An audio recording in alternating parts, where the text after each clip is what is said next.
Hello বন্ধুরা, welcome to my channel. এখন কথা বলবো বার্সেলোনাকে নিয়ে। ইয়ামালের গোলে স্পেনিশ সুপার কাপের ফাইনালে চলে গেল বার্সেলোনা। লিগ কাপে লিভারপুলের হারে বিতর্ক। স্প্যানিশ সুপার কাপের সেমিফাইনালে জিততে অসুবিধা হলো না বার্সেলোনার। অ্যাথলেটিক বিলবাওকে 2-0 গোলে হারিয়েছে তারা। তবে লিগ কাপ থেকে বিদায় নিয়েছে EPL-এর শীর্ষে থাকা লিভারপুল।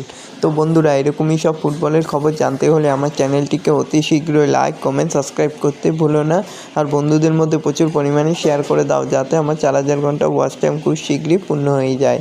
তো বন্ধুরা, বার্সেলোনা জিতে গেল, তবে ইয়ামালের গোলেই যেন জিততে পারলো। স্প্যানিশ সুপার কাপের সেমিফাইনালে নামার আগেই সুখবর পেয়েছিল বার্সেলোনা। টালবাহানার পর দুই ফাইনাল ফুটবলার দানি ওলমো ও পাও ভিক্টরিকে সাময়িক খেলার ব্যাপারে ছাড়পত্র দিয়েছিল স্পেনের ক্রীড়া সংস্থা। দুইজনই মাঠে নামতে পারেননি, তবে ম্যাচ জিততে অসুবিধা হলো না বার্সেলোনার। অ্যাথলেটিক বিলবাওকে 2-0 গোলে হারিয়েছে তারা। তবে লিগ কাপ থেকে বিদায় নিয়েছে এবার EPL-এর শীর্ষে থাকা লিভারপুল। তো এরকমই সব ফুটবলের খবর প্রতিনিয়ত জানতে হলে চ্যানেলটিকে অতি শীঘ্রই সাবস্ক্রাইব করতে ভুলো না।